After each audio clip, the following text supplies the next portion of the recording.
Hey, what's up, podcast? It's Jeff, and you are listening to an audio version of the blog, Recharging Yourself and Your Students After Winter Break, written by Kendall Lawson as part of our Winter Break blog series over at teachbetter.com.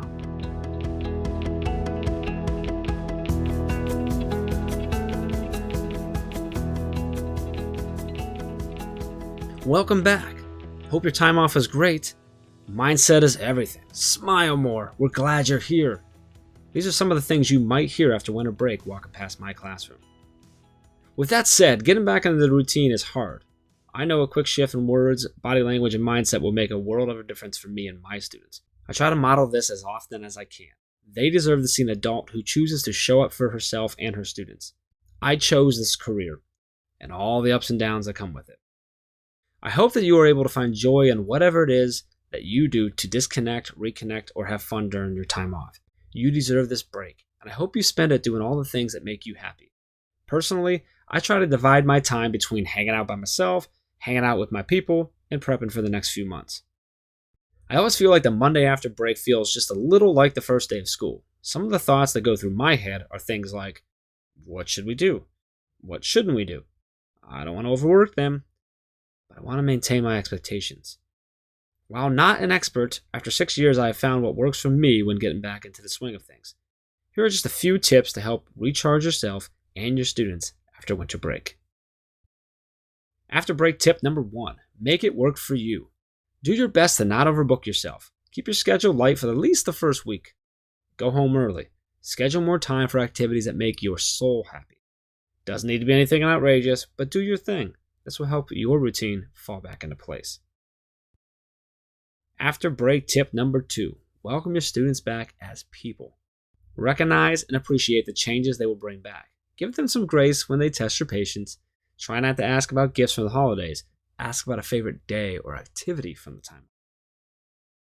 After break tip number 3, revisit expectations. Set new norms together. Reflect together about what worked well and what needs to change from the first semester. Remind them of or establish the culture of feedback in the room. What are teacher and student expectations? What should we do when expectations aren't being met? After break tip number 4, plan activities that circle back to seeing students as people. This could be dependent on the level and content you teach. I teach 7th grade ELA, so these are some ideas that my students and I have created over the past few years. Goal setting, or at least making it a point of conversation. I try to ask students what they want me to hold them accountable for. Writing or speaking affirmations related to the time we spend together.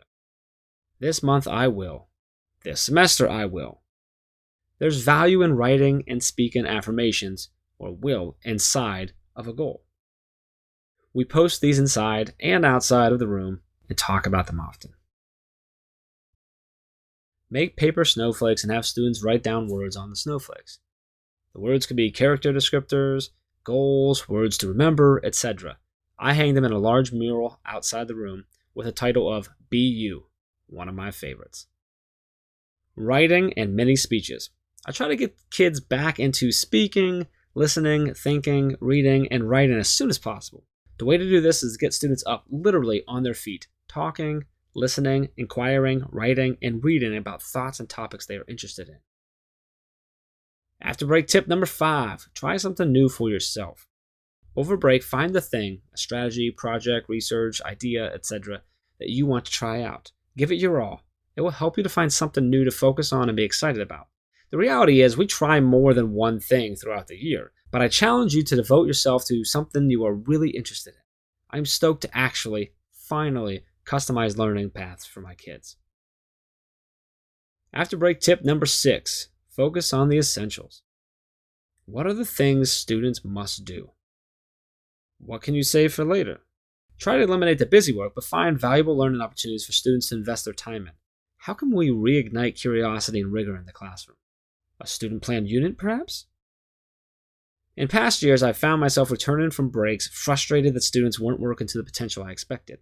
I hope you will be able to take 1 or 2 of these tips to shift your mindset just a bit. This winter break, and in the months following, and really always, I challenge you to devote extra care to yourself and your students. The reality is this. If you aren't your best, your students' learning experience is at stake. Let's do this. Kendall Lawson is a 7th grade English language arts teacher at Canelan Harder Middle School in Sugar Grove, Illinois. Over the past 6 years, Kendall has worked to transform her classroom into a place where students can learn, excel, and grow at their own pace. Through this, she has learned how critical it is to be a transparent, equitable, and authentic educator. She credits reflection, collaboration, and risk-taking as key components to help redefine her role as a middle-level educator. You can follow Kendall on Twitter at ELA with Lawson. And of course, you can find more posts from Kendall and all of our amazing writers over at teachbetter.com.